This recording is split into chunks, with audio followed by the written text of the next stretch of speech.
셀트리온 목요일 플러스 1.35% 상승, 제약은 마이너스 0.14% 하락세를 보였습니다. 시장 전반의 모습이 상승 종목보다는 하락 종목이 압도적으로 많은 가운데서 셀트리온은 선전하는 모습이죠. 아래 위로 꼬리를 단 양봉의 모습을 보여주었습니다. 반면에 제약은 소폭 하락세를 보여주면서 저점 관리를 하는 상황입니다. 셀트리온은 오후장 들어서 상승세를 보여주면서 20만원 선을 회복하는 모습입니다. 외국인들은 199억의 매수, 기관들도 214억의 매수를 보였습니다. 셀트리온은 수급적인 측면에서 외국인들과 기관들이 연이틀 매수 우위를 보인 모습이죠. 외국인들은 지난 8월 14일 이후 하루를 제외하고는 계속적인 매수 우위라고 보시면 되는 것이고요. 기관들 오늘은 연기금의 매수 그리고 사모펀드도 다시 매수에 가세하는 모습입니다.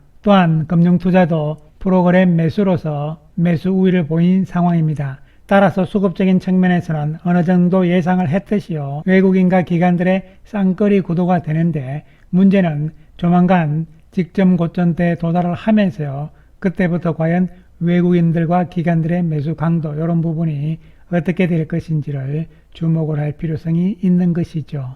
결국은 외국인들과 기관들의 수급을 견인하는 것은 셀트리온의 실적, 특히 진펜트라에 달려있다고 보시면 되는 것이죠. 오늘도 셀트리온과 관련된 보고서가 나왔는데요. 키움증권에서 블록버스터 시즌2 시작, K바이오 새로운 국면 이러한 제목으로서 제약바이오 산업 분석 보고서를 발표를 했습니다. 특히 셀트리온 중심으로 살펴보기로 하겠습니다. 먼저 블록버스터 신약의 주요 조건에 대해서 이야기를 했습니다. 세 가지 조건을 이야기를 했는데요. 첫 번째로 적응증 확장, 두 번째로 출시 첫 해 매출의 규모, 세 번째로 번들링 효과 및 영업력, 이렇게 세 가지 조건을 충족을 했을 때 블록버스터 신약이 될 수 있다, 이런 이야기가 되는 것이죠. 그리고 통상적으로 블록버스터 신약이 되기까지는 약 3년 정도의 시간이 소요됐다는 것이죠. 3년이 지난 이후에 매출액이 1 빌리언 달러, 우리 돈으로 1조 3천억이 넘어가게 되면은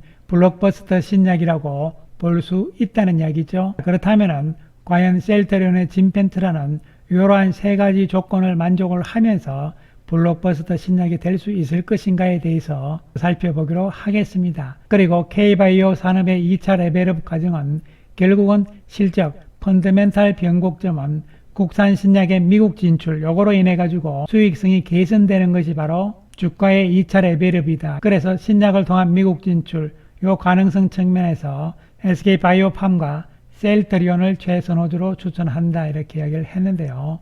좀 더 구체적으로 셀트리온 보고서에 대해서 살펴보기로 하겠습니다. 목표 주가는 25만원으로서 유지를 했고요. 제목은 아직 포텐은 터지지 않았다. 하반기 주인공은 진펜트라. 구체적으로 살펴보면요. 하반기 주인공은 진펜트라.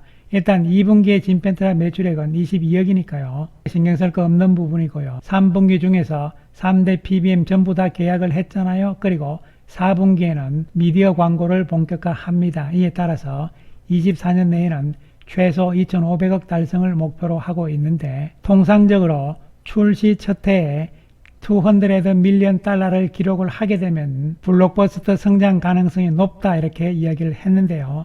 여기서 200 밀리언 달러는 우리 돈으로 2,600억이 되는 것이죠.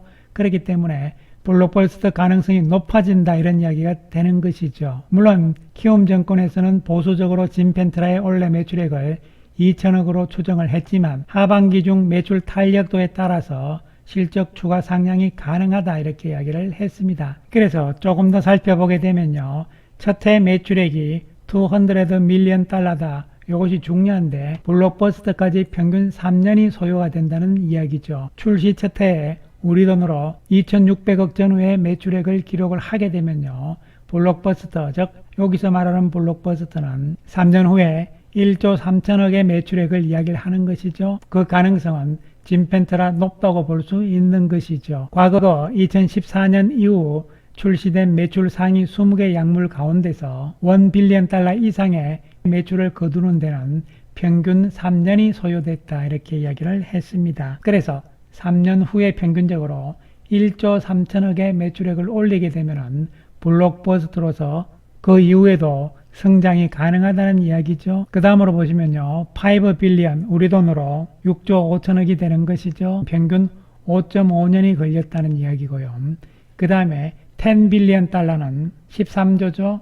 여기 도달까지는 평균적으로 6.6년이 걸렸다 이렇게 이야기를 했습니다. 어쨌든 진펜트라는 가능성이 있다고 보고 요 진행 과정은 사실적으로 앞으로 계속 두고 봐야 되는 것이죠. 그래서 평균적으로 상위 20개 신약들을 쭉 살펴보시게 되면요. 키트로다가 3년 뭐 이렇게 쭉 돼 있는데 이것이 평균적으로 3년 걸린다 이런 이야기가 되는 것이죠. 그 다음에 10 빌리언 달러 즉 13조 이상이 보시면요. 5년, 6년, 7년, 5년, 10년 이렇게 걸렸다고 보시면 되는 것이죠. 진펜트라는 초기 출시 1년 차에서 블록버스터 신약으로서의 첫 번째 매출 관문은 통과할 가능성이 높다 이렇게 볼 수 있는 것이죠. 그리고 두 번째로 키움증권에서 번들링과 영업에 대한 이야기를 했는데요. 직접 판매하는 후속 제품의 수가 증가를 하면서 25년 제품 번들링 효과를 기대한다 이런 이야기인데요. 이것은 영업력과 관련이 있는데요. 우리가 번들링 그러면 묶음 판매다 이렇게 생각을 한대요. 묶음 판매의 미국에서의 개념은 뭐냐면 PBM과의 협상이다 이렇게 생각을 하시면 됩니다. 미국에서는 PBM을 빼고는요. 판매, 영업 부분을 이야기할 수가 없는 것이죠. 이와 관련해서 이미 지난 8월 12일자 NH투자증권의 보고서에서 이야기를 한 것이죠. 셀트리온이 이번 진펜트라의 출시로 인해 가지고 PBM과의 관계에 있어서 힘의 균형을 다소 맞출 수 있게 되었다고 판단한다. 이 부분이죠. 그리고 향후 출시 시밀러 제품들과 진펜트라와의 번들링, 전 제품 동시 협상을 통해서 추후 출시되는 다른 제품들의 등재, 그리고 리베이트 이런 부분에 대한 협상을 이야기하는 것이고요. 또한 약국과 도매상과의 수수료 협상 이런 부분에도 긍정적인 영향을 진펜트라가 미친다는 뜻이죠. 이것은 무슨 뜻이냐 하면요. PBM 입장에서 진펜트라를 신약이기 때문에 당연히 등재를 해야 되죠. 리베이트를 통해서 돈을 벌 수가 있잖아요. 특히 진펜트라는 앞으로 블록버스터의 가능성이 높기 때문에 그런데 셀트리온 입장에서는요. 그만큼 진펜트라가 PBM 쪽에 가져다주는 수익이 많기 때문에요. 다른 제품들과의 협상에서도 유리할 수 있다. 이것이 바로 번들링 효과라고 생각을 하시면 되겠습니다. 그래서 블록버스터 신약이 되기 위해서는 이와 같이 판매, 영업에 있어서 직접 판매 당연한 것이면서 또한 PBM과의 관계에서 힘의 균형을 갖추고 있어야 된다는 이야기죠. 그리고 또한 향후 PBM들이 전략을 바꾸잖아요.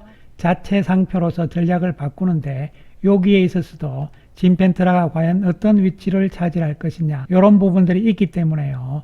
PBM과의 협상에서도 셀트리온이 우위를 점하면서 유리할 수밖에 없다 이렇게 보시면 되는 것이죠. 그 다음에 이제 세 번째로 봐야 되는 것이 적응증이 많아야 된다는 거잖아요. 진펜트라는 현재 미국에서는 IBD 쪽의 적응증이죠.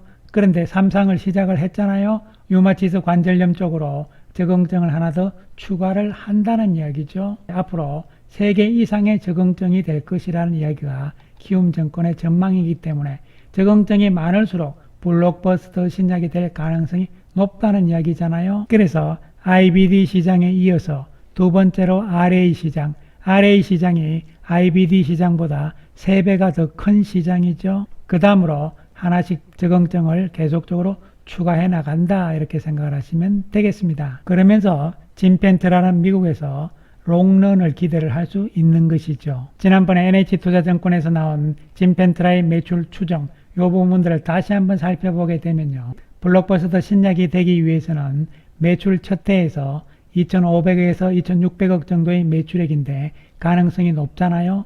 그 다음에 통상적으로 3년 차에서 1조 3천억인데요.